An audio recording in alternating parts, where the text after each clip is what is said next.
Hello, my name is Sam Gregg. I'm the Director of Research at the Acton Institute, and I'm here today as the host, filling in for my colleague Eric Cohen, who's the Director of Communications for Acton, for Acton Unwind, Acton's new weekly podcast in which we look at current topical issues, but also take a wider view of some of the things that interest the Acton Institute and its audiences. Joining me today in the Acton studio is Michael Matheson-Miller, Senior Research Fellow at the Acton Institute, well known for many writings as well as some great documentaries that have been produced over the years, such as Poverty Cure, such as Poverty Inc., etc. I'm also joined here today by Acton's librarian and research associate, Dan Hugger, who always has lots of unexpected and interesting things to say about the most unlikely of topics. So welcome, gentlemen. So today I thought I'd begin our discussion, some reflections, with the topic that's on everyone's mind, which of course is the withdrawal of American forces from Afghanistan. As we get closer and closer to the 9/11 anniversary, the 20th anniversary of 9/11, it's almost providential that these two events are happening so close to each other. So we saw last week the tragic death of 13 American military personnel who were involved in the evacuation from Afghanistan, which, as we know, is due to finish, courtesy of the Taliban, on August the 31st, which is tomorrow. So I'd like to start with you first, Dan. Give me some impressions of what the symbolism of this means, the leaving of Afghanistan, coming so close to the 20th anniversary of the event that in many Americans' minds marked the beginning of the war, what we used to call the War on Terror. This weekend I was thinking over this, and some of these tragic parallels is there were a number of servicemen and women who died in that suicide bomb attack on the airport who were in their 20s. There was at least one young man that I read about who was 20 years old, which means that he was born 8 months before the September 11th attack.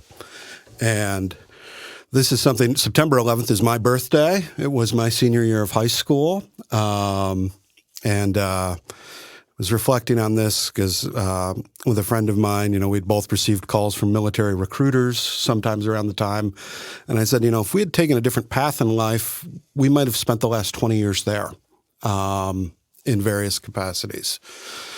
So it's a staggering amount of time, and it's a staggering lack of progress. We now have sort of bookended what began with a tragic terrorist attack on American soil that claimed American lives, and we've bookended that now with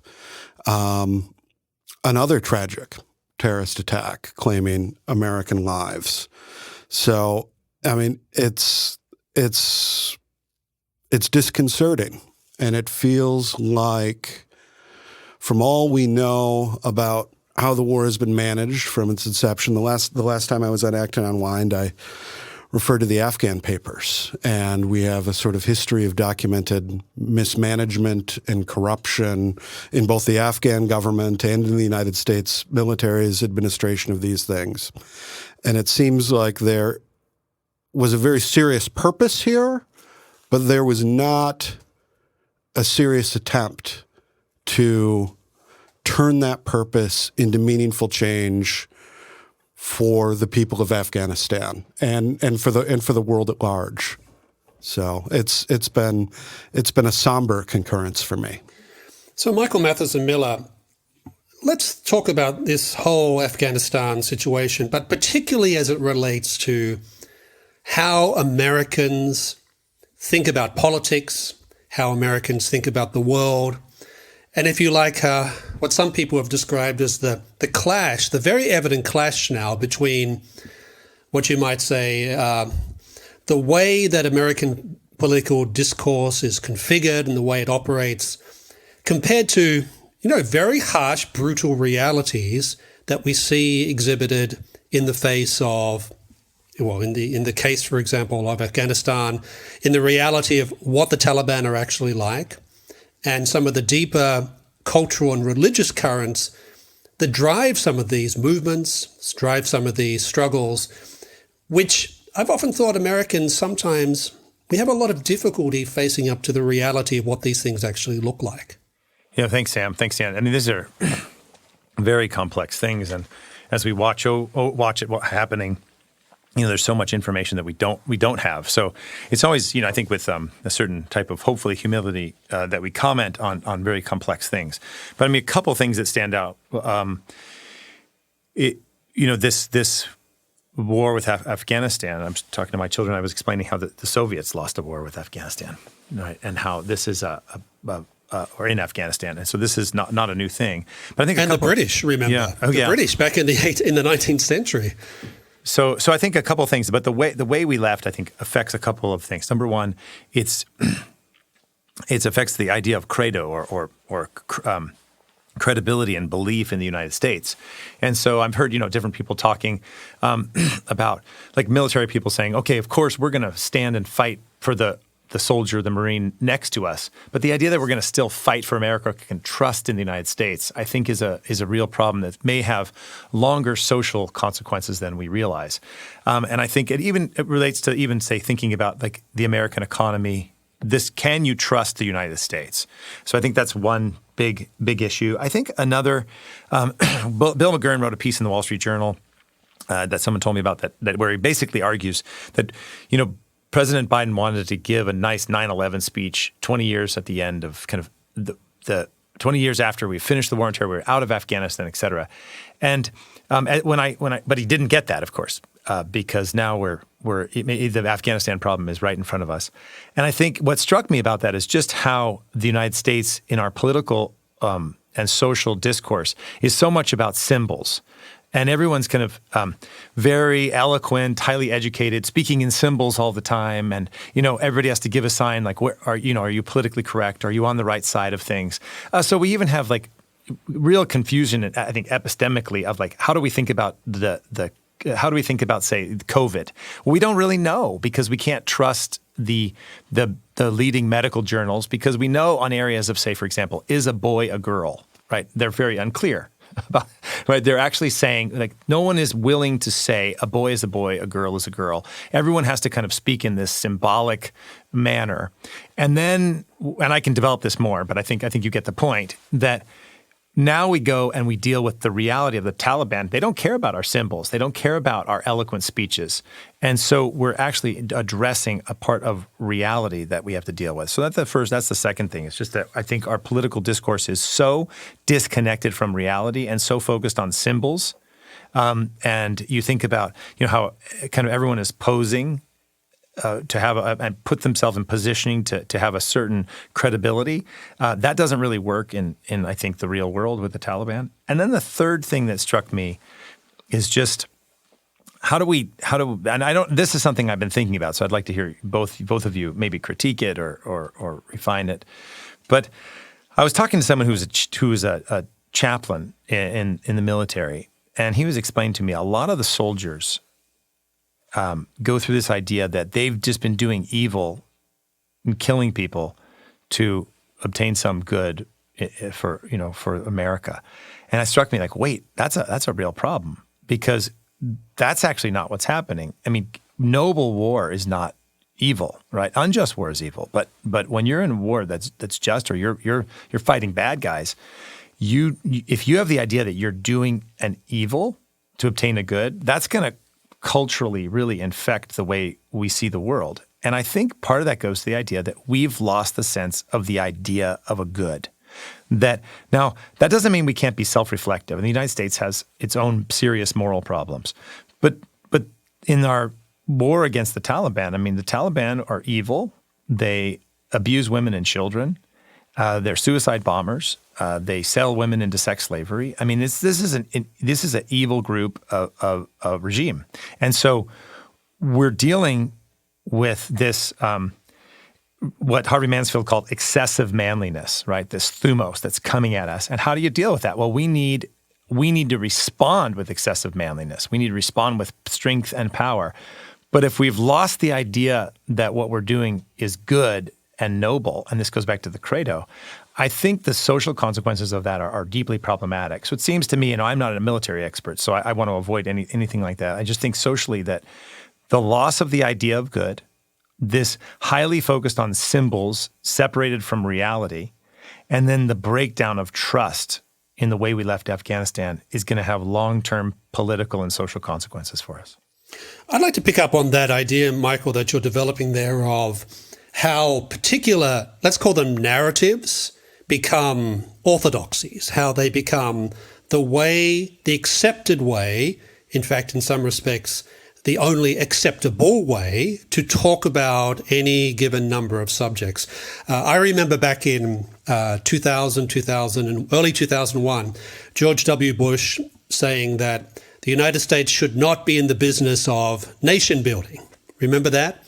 Mm-hmm. Very quickly after the beginning of the Afghan war, and then the United States goes into Iraq, suddenly nation building becomes the orthodoxy that to a certain extent was prevalent on the right and the left, and they often meant different things by that. But that became a type of orthodoxy that you weren't allowed to question. It was a type of grand symbol of the purpose of projecting American power abroad.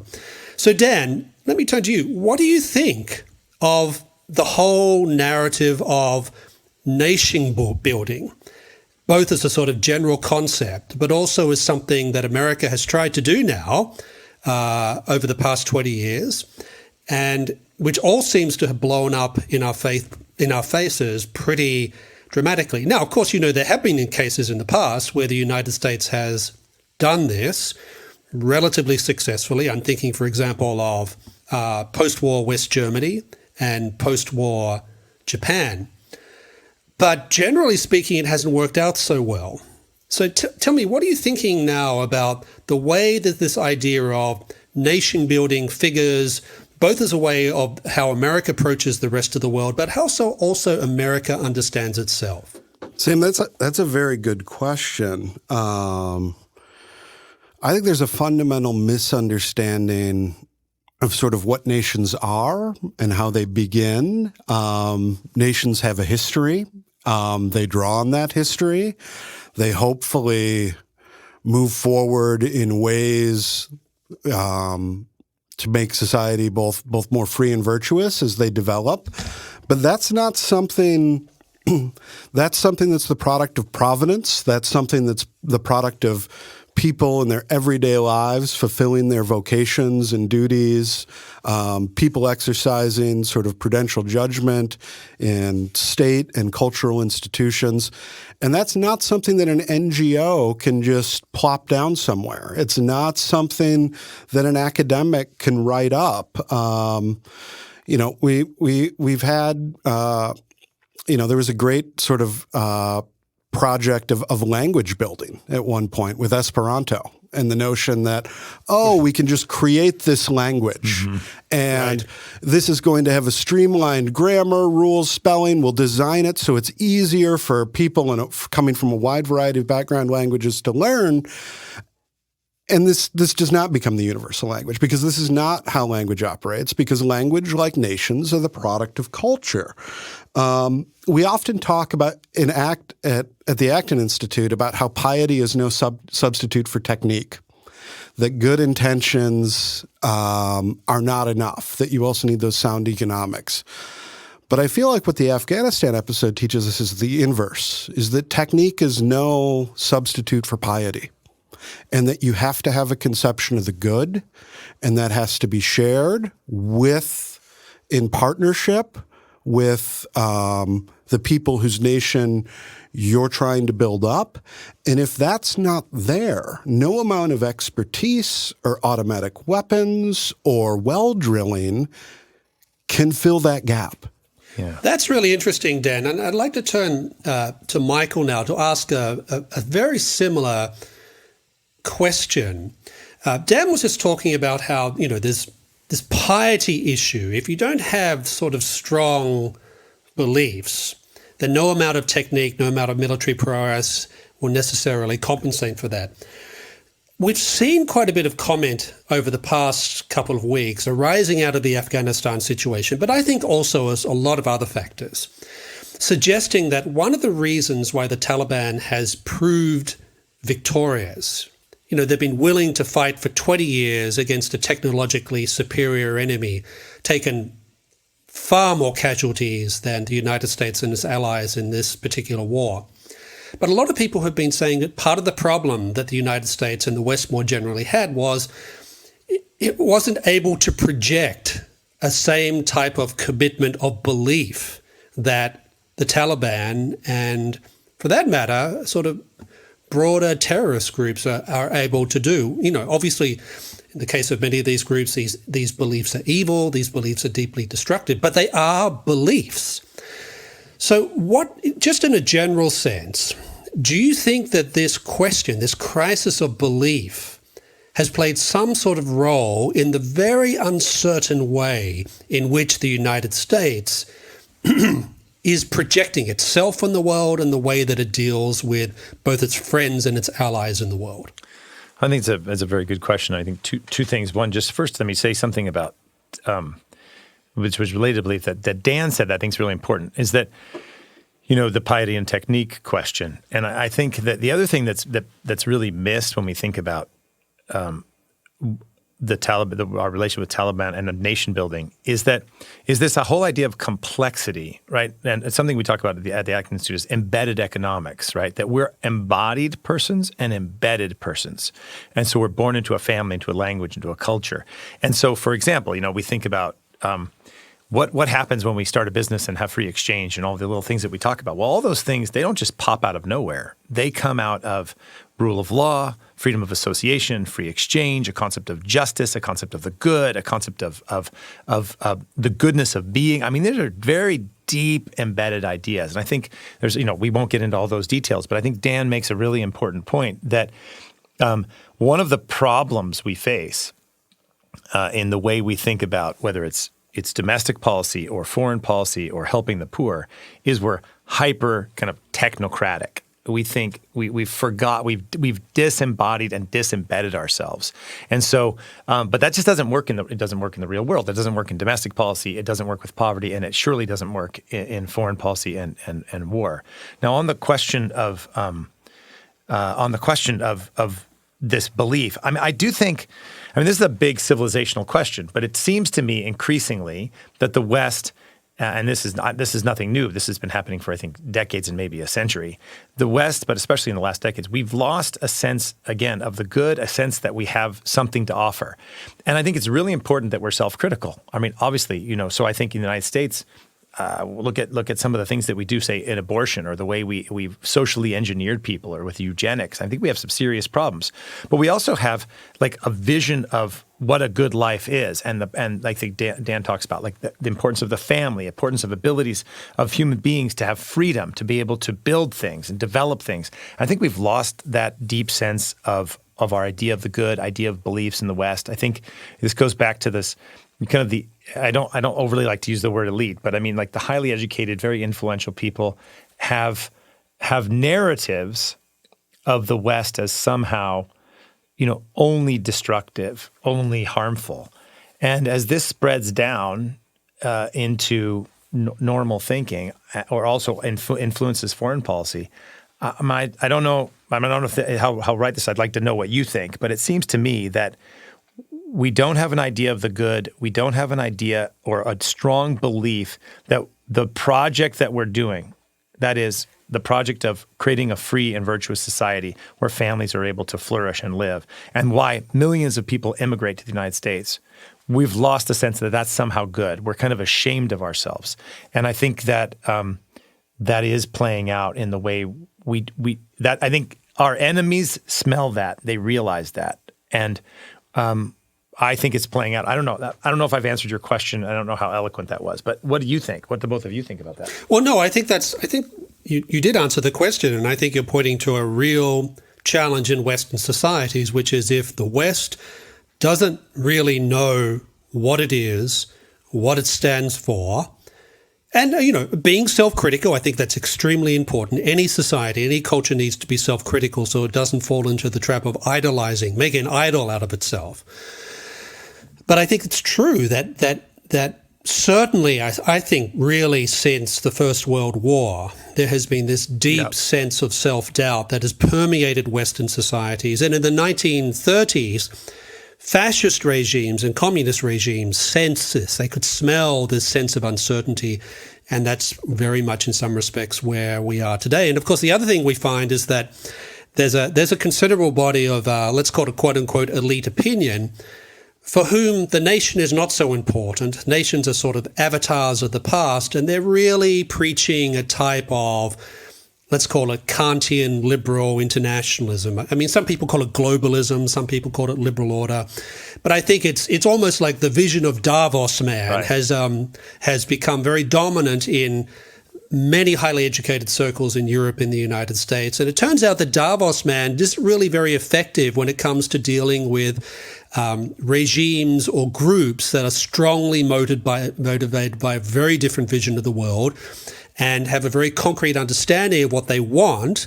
It might be evil, it might be bad, it might be terrible, it might be self-destructive, but nonetheless, it's very clear and it's there. Yeah, can I say one thing on that, Sam? Sure, go ahead. I think two things that strike me is I think, that especially your last point, if, and I'll say this in very, very basic language, but if there's bad guys who want to kill us, or there's a bully who wants to beat you up, you can't just bring them to an international conference and have a conversation with them. That's not the language they speak. That's not the response they need. And so I think we need a sense of that we have to stop them from doing bad things. That doesn't mean necessarily we have to build their nation, but we have to, in a sense, do that, and we have a responsibility to not let a bully push you. And I think Davos man is a kind of a quiet, technical social engineer who behind the scenes will absolutely destroy people's life. But when there's something that comes straight in front of you, I think they're weak to do that. And I think then one philosophical thing I would say that relates to this, you talked about the First World War and in the West. I mean, I think this goes deeply to something I talk about all the time, and I know you do too, Sam, which is a crisis of reason.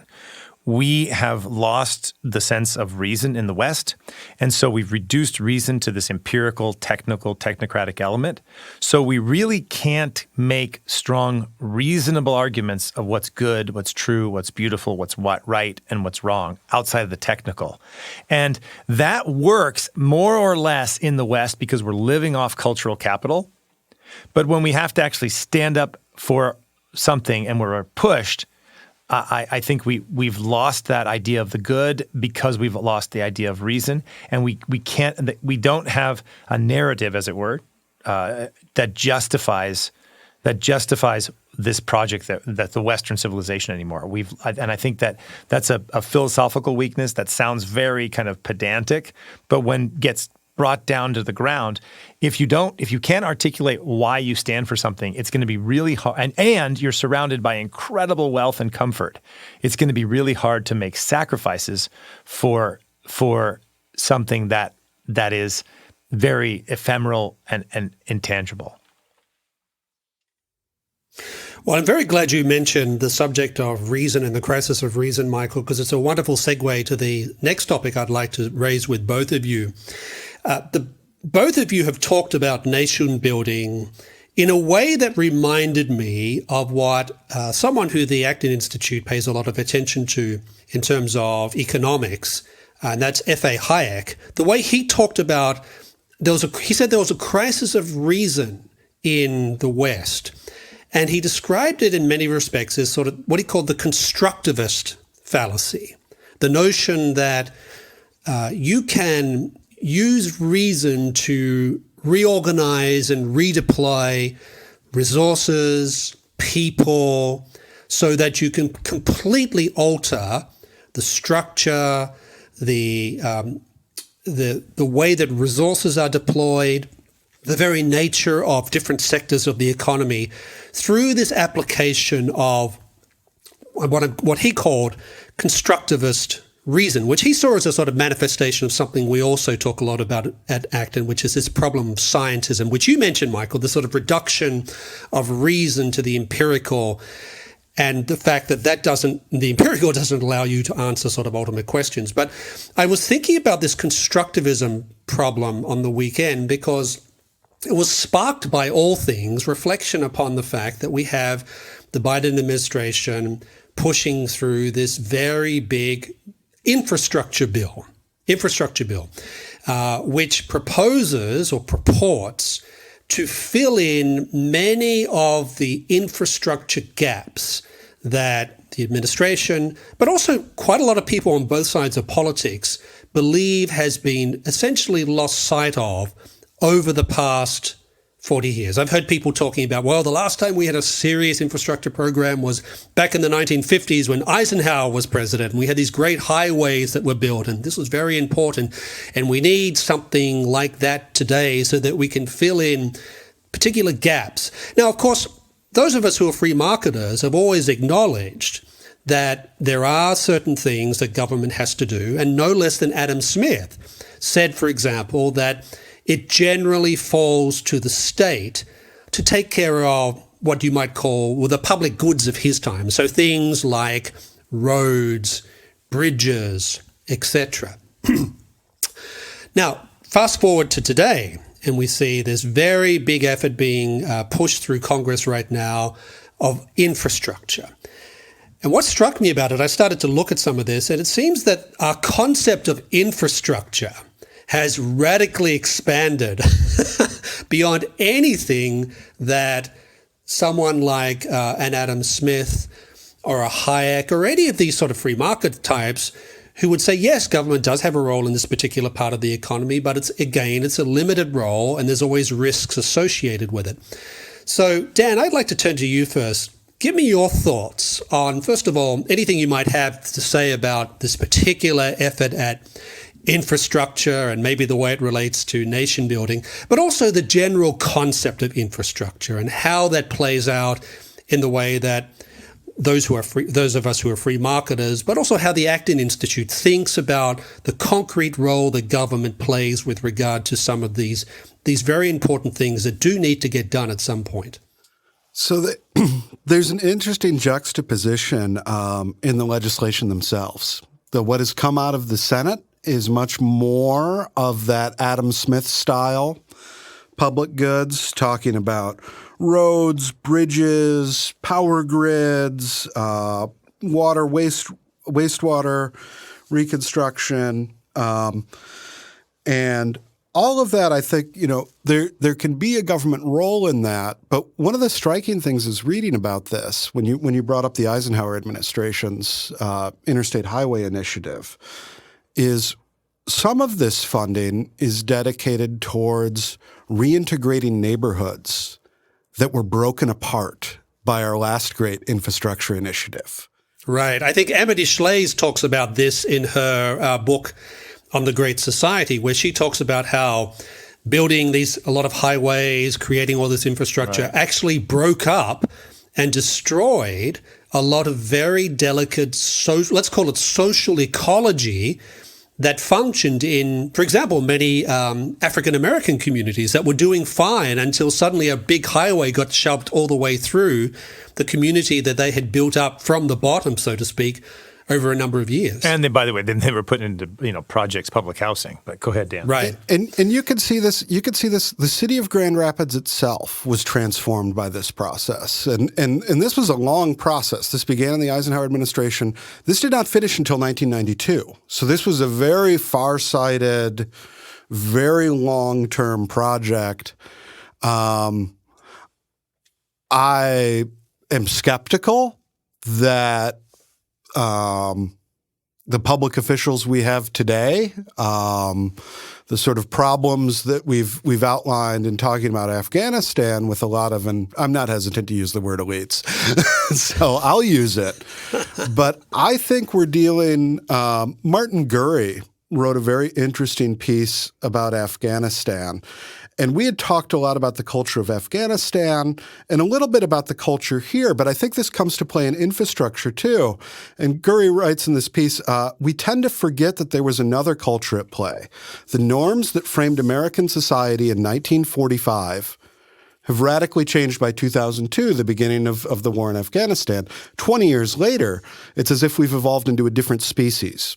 Douglas MacArthur wielded more power than any divine emperor over post-war Japan. He became a literal dictator in the sense that he dictated that country's democratic constitution, a document that remains in force today. Secretary of State George C. Marshall's idea was unprecedented in history, that the conquering nation would, in essence, pay reparations to the vanquished. The global prosperity that ensued is we have that legacy still, that capital still.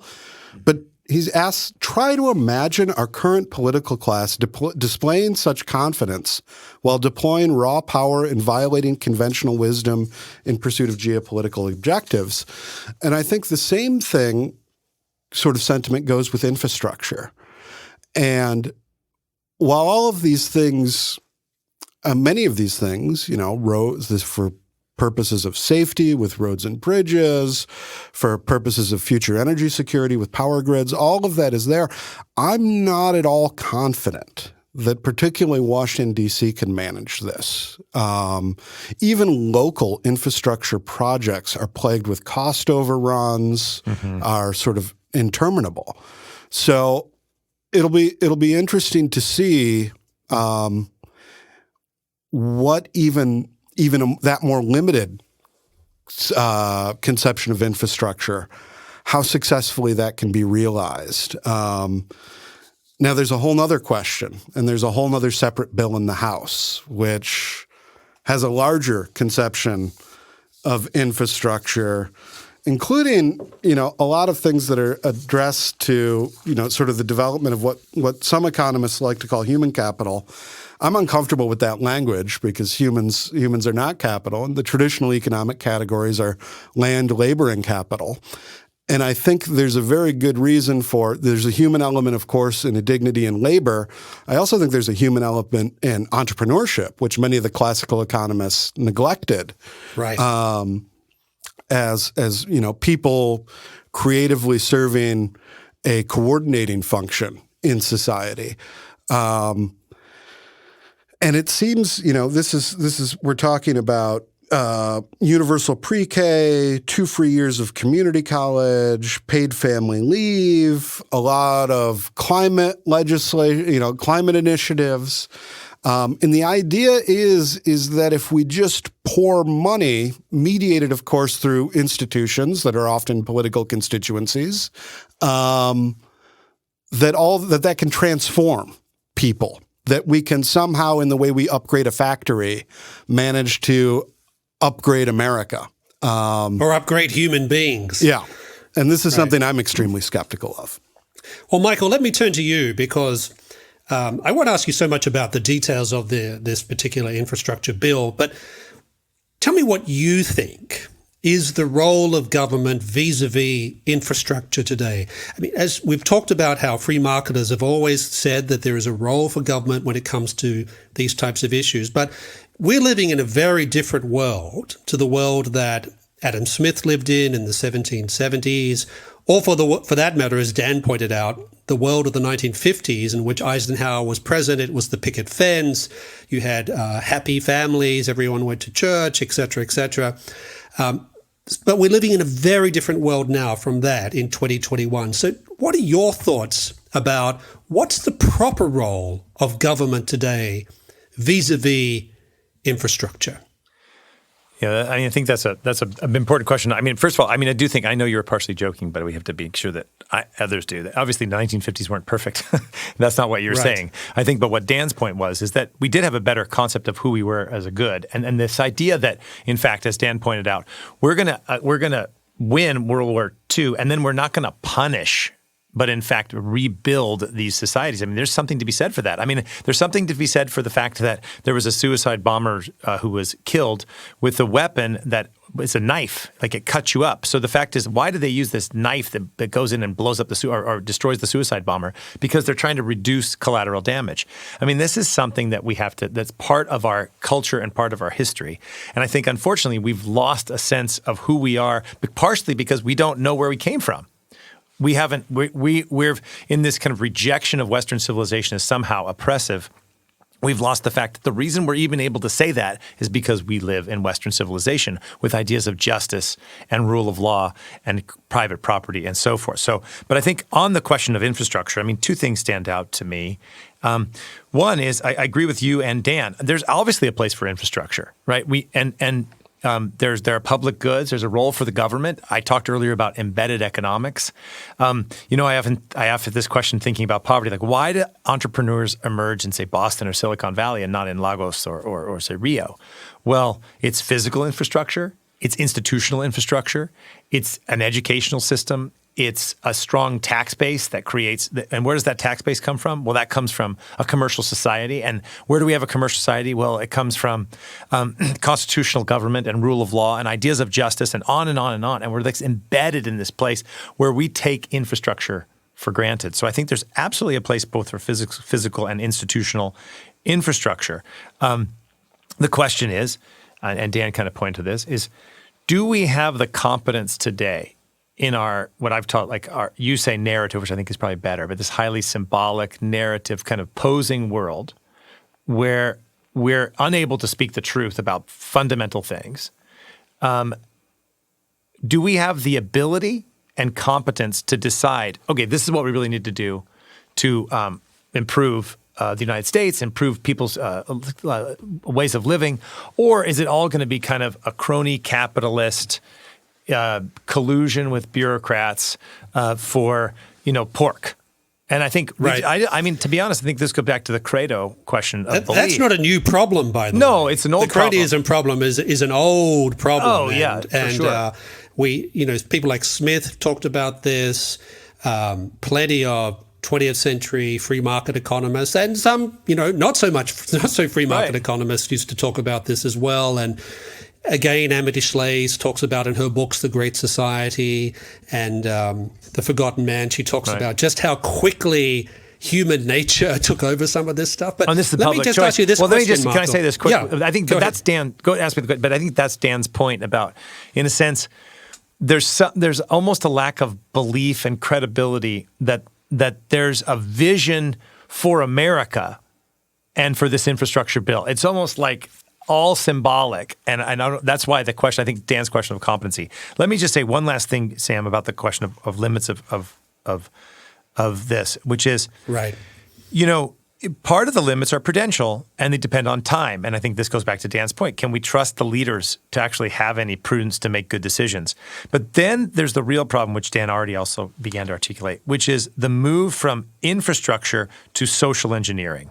Mm-hmm. And this is what I'm most worried about, whether it's family or education or whatever it is. There's almost no confidence in the human person to be able to create value and productivity and prosperity in his own family and his own community. And so if you think of infrastructure as supposed to be creating an infrastructure for human beings to build and flourish and create and develop. And instead, what we're going to do is we're going to spend all this money on universal pre-K and free community college, much of which is, in fact, indoctrination into left-wing political ideas. And of decreasing economic value. Right, of course. And we know that some of those things don't actually even create an economic value. And so I go back to thinking of Tocqueville's soft despotism. I'm a Tocqueville guy. And we tend to think of soft despotism as somehow like the state pushing down on you. But remember, part of soft despotism is there's all these rules and regulations, but there's also this enervation that goes on. He said, we'll be like sheep without a shepherd. We lose in a sense that spirit, that energetic spirit that's part of a democratic society where we're going to come here. This is why millions of immigrants came here with all this energy to build things. And we're kind of enervating the energy. We're taking it away and we're like sheep without a shepherd. And then that leads to more individualism, which leads to more centralization. So it seems to me part of my concern is that the goal of the infrastructure, not only is it excessive because we're not thinking about long-term the effects of all this debt, right? Because if we're in a Burkean social contract of the living, the dead, the dead, the living, and the yet to be born, it's like I'm sorry to go after baby boomer, but it's kind of like a baby boomer narcissism that we're just going to focus on right now without thinking about the future. And then the other part is this social engineering aspect, which enervates and in fact disempowers families, disempowers neighborhoods, and in fact breaks apart that energetic spirit. And that really is self-serving. If you think about the regime wants to have centralization, so it promotes individualism. And that's, I think, also part of the infrastructure bill. I could be wrong on that, but that's my worry.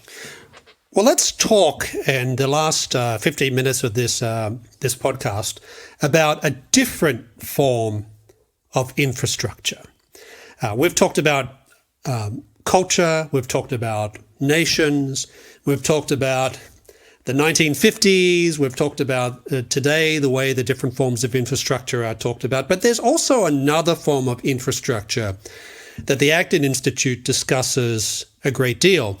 And that's the infrastructure that doesn't change, the infrastructure of what you might call human anthropology. Now, I was reminded of this recently when I did a review of a book by a scholar named Michael Ward, who's a professor of apologetics at Houston Baptist University and also a fellow at Blackfriars Hall in Oxford. And the book is called After Humanity. And it's basically an analysis, a deep dive analysis into C.S. Lewis's great book, The Abolition of Man, which was highly influential in its time and remains highly influential today. And yet, it's in some respects, very difficult book to read, unless you know a lot of things, unless you have some sense of what Lewis is invoking, some of the imagery, some of the ideas, some of the philosophers that he's invoking at different points. But I'd like to turn, first of all, to you, Dan, and I know you've read C.S. Lewis's Abolition of Man, as has Michael, but Dan, I'd like you to give a sense of what you think are the most important points that Lewis's book brings to our discussions today when it comes to thinking about this deeper infrastructure of human order. I mean, this was the first book I ever read that was sort of explicitly, although in a roundabout way, that I think makes it accessible for people new to the natural law tradition to figure out what the natural law tradition is, to get some inkling of what natural law is. And it's put in very interesting ways. And I think it's sort of crowning achievement is the first chapter talks about how we have lost sort of what comes after living in a universe in which we think that that there's meaning in reality behind things, that things have natures, that persons have natures, that we have both obligations to things in respect to their nature in our own. And one of the ways he talks about this is a quote that I picked out, is he talks about how no justification of virtue will enable a man to be virtuous. Without the aid of trained emotions, the intellect is powerless against the animal organism. So on the one hand, it defends this philosophical natural law tradition, but it's also sort of a call to action of, how do we internalize this? How do we make this part of our lives, our daily moral compass? How do we let it shape us beyond just appreciating the arguments? And I think that's the most sort of unique and compelling thing about the book. Michael, I know that you actually lectured at some point about C.S. Lewis and this book, The Abolition of Man. I think that's right. And I know you've certainly written some things about it. What do you think remains the most important messages of that book today? I mean, Dan, I think rightly points to the fact that for many people, it's really their first introduction to the idea that there is this thing called natural law, which at Acton we talk about all the time. I think it's been a particular gateway for a lot of evangelicals, for example, into the natural law tradition, because as we all know, natural law tends to be associated with Roman Catholicism. You often hear people say, well, it's just Catholics who take that sort of stuff seriously. But C.S. Lewis was not a Catholic. Mm-hmm. He was someone who started off life as a sort of a nominal Christian, lost his faith, then returned to theism, and then became an Anglican in the early 1930s. But what do you think, given all that history, given all that background, and given all the time that's gone between when that book was first published and today, what do you think are the most perennial messages of that book for a generation of Americans and others around the world, not just in the West, but other countries, who are saying, there's got to be more to life. There's got to be more truth than the idea that everything is relative. Right. Well, yeah, thanks. I love this book. I think it's one of the most important books of the 20th century. And I thought about it a lot. I've actually taught it a number of times. Like I told you, a student used to tease me, have you ever given a lecture where you don't mention C.S. Lewis, The Abolition of Man? Like, I hope not. I think it's important for lots of reasons. I think Dan hit on one of them, which I'll go back to. But I think so in the beginning, he makes this point. I think that's very related to the way we're thinking about today. How do we understand ourselves in a very complex world? And in the beginning, he's talking about education, and that education tricks us into relativism, and it's very subtle, right? And so it's actually interesting because if you look at critical thinking books today, like teaching, like 5th graders, 6th graders doing critical thinking, the exact error that Lewis points out is in those books. Even homeschool books have it, right? And so it'll ask you questions like, okay, is this a fact or an opinion? So they'll say, like, Bach was born on this date in this town. Bach wrote beautiful music, right? George Washington was the first president of the United States. George Washington was a good president, right? The example I always give is, disco was popular in the 1970s. Bell bottoms are cool, right? And of course, each of those becomes fact, opinion, fact, opinion, fact, opinion. Right. And then when I teach this, I'll say, okay, murder is bad. And there's a pause, like, wait, murder's bad. Oh, wait, what am I supposed to say? Based on what I've just been taught, murder is bad. It's just an opinion. So it gets people right into relativism, and it fosters a empiricist rationality, right? Just like with 5th and 6th graders, okay? And so that's the first thing. But it also it lulls you into this position, right? So that's one. And then related to that, it also there's at the end of that chapter, he's talking about we've created men without chests. So we have this. He said we are men without chests. He said not because our intellects are big, it's because our chests have atrophied. We're so weak in that heart. And so he says we laugh at honor, and we're shocked to find traitors in our midst. We castrate and bid the geldings be fruitful. He said so we've removed the patrimony from the child right away with a so-called critical thinking exercise, okay? It also makes a huge error between what's a fact and what's an opinion, right? An opinion is justified belief. And a fact is a true proposition about a state of affairs that obtains, right? So what's the opposite of a fact? A false proposition. And is an opinion good or bad? It depends on how it correlates to the fact. The truth of the matter. Right, the truth of the matter, right?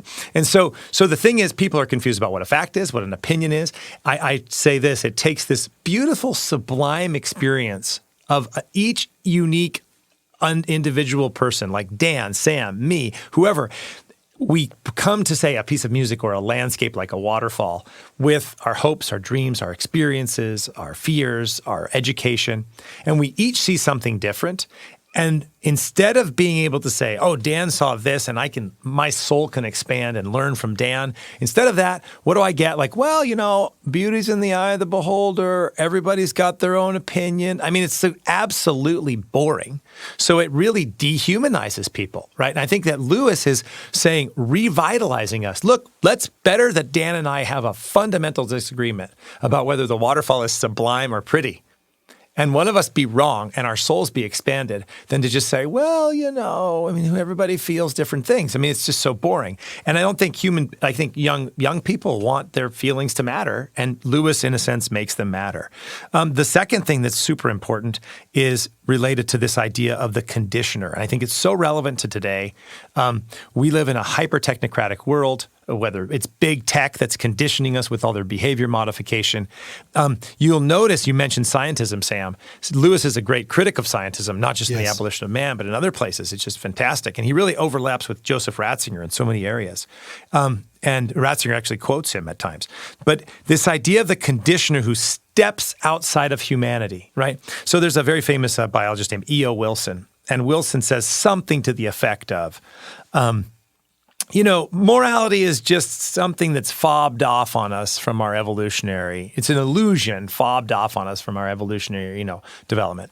And so the question is, really, how did you possibly see that? If it's an illusion fobbed off on us, how are you the one person that got out of humanity to be able to see that? And now you, the wise one, are able to condition us?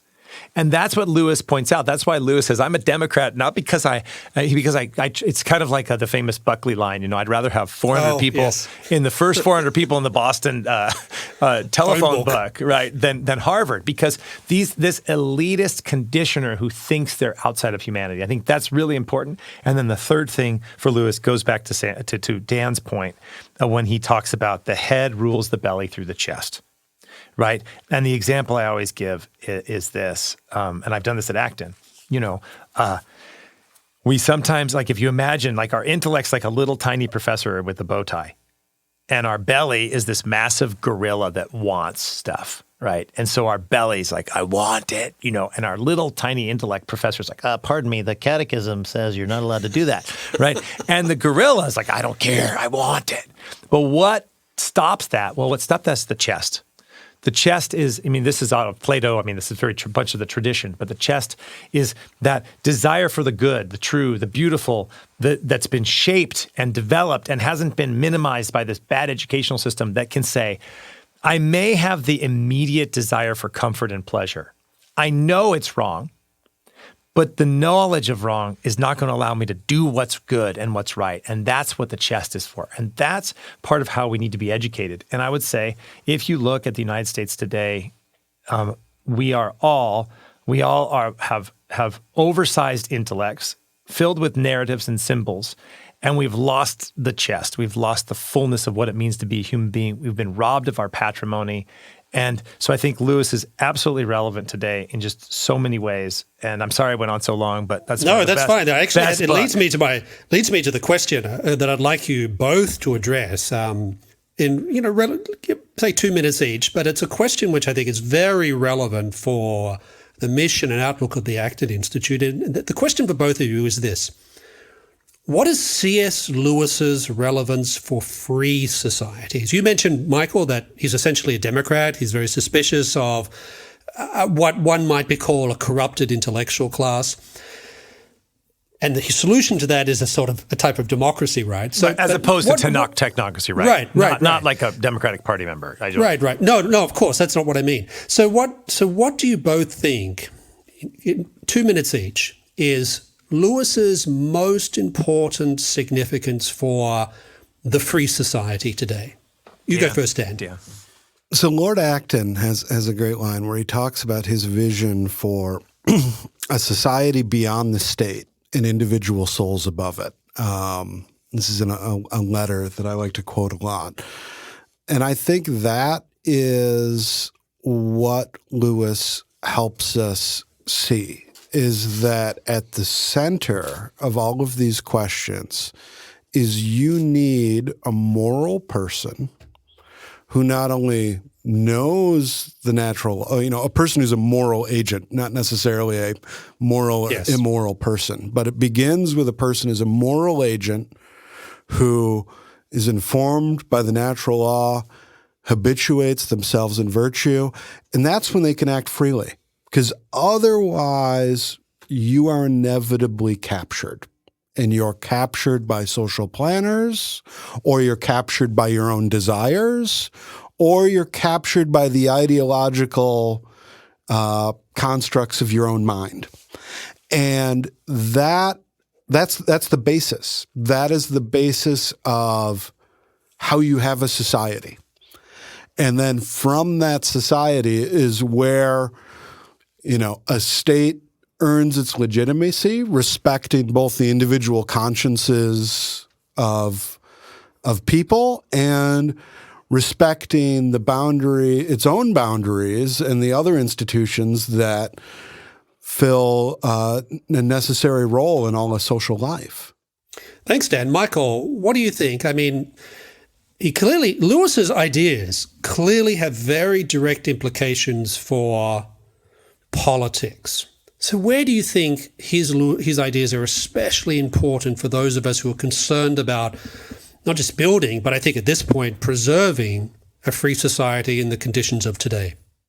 Yeah, I think Dan did a very good job at first articulating this element of, Lewis is very, very careful. He says, that all life, all politics, and I would add all economics, is really to serve the dignity of the human person who's called to flourish, and not just as a radical individual, but an embodied, embedded person.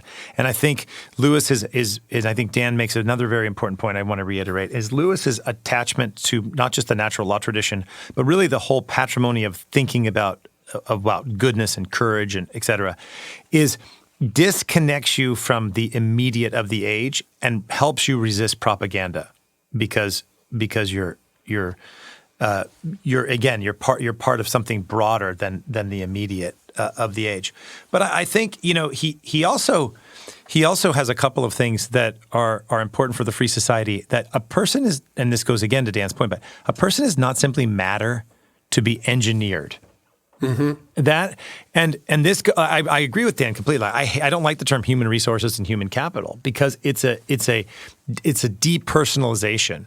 And so he has this beautiful line in another essay called The Weight of Glory, where he says, "You've never met a mere mortal, right? Nations, civilizations, cultures, these are mortal, but their lives to us are like the lives of a gnat." He said, but human beings are immortal, right? We're either everlasting splendors or immortal horrors, and that we're going somewhere. And so that we have a destiny for human flourishing here, and we have a destiny for an eternal destiny. And that all of our politics has to be seen in the light of our human flourishing here and our eternal destiny, which really takes the person very, very seriously. So I think it also takes freedom very seriously as well. Absolutely. No, absolutely. And I think, that he says that all of our dealings, right, has to be conducted in the context of an eternal destiny. So I think that's so the first thing is Dan's point, like resisting propaganda, being a part of your patrimony. He says for every new book you read, you should read two old ones. Second is this big picture of we have to be thought of in a human flourishing and eternal destiny. And then I think the third thing that Lewis contributes, not just in the abolition of man, but in some of his work like a humanitarian theory of punishment or learning in a time of war, that really living out our daily life in our family, doing the things that matter, having the space for families to live out their freedom and their responsibilities and not to be cogs in the machine of capitalists or social engineers of the state is absolutely essential, and that the state is not supposed to be like this humanitarian theory of punishment. The state is not, we're not cogs or little dials that elite state conditioning planners use to kind of create the perfect society. And so Lewis's skepticism about utopianism, and his affirmation of the dignity of the human person and of regular family life, and his critique of conditioning, I think, creates this important space. So I think I think Lewis really is a incredible supporter of human freedom, of the dignity of families, of justice and rule of law, and then he didn't like socialism. No, in that space, or the welfare state. Nope, because in that space, because that's what we need to figure out. Because when the reason is this, we can often think, oh yeah, well I don't socialism. That means you don't care about the poor. But what Lewis is saying is no. What actually happens is the poor get socially manipulated and engineered. And in his great book of the That Hideous Strength, which is kind of the novel of the abolition of man. I don't know if you guys have read it, but it came out. I think they're just a year apart. So he's thinking through the same Yeah, things. It's a novel. There's a character in it who he's committed a crime. And he's guilty, right? He stole something or whatever. And then he gets out of prison and they're about to go pick him up. But it turns out that NICE, the NICE Center has taken him to kind of rebuild him as a person. And this, I think, is really like Lewis. This is his dystopian fiction, where the social engineer outside of humanity and the patrimony sees everyone else as something to be manipulated.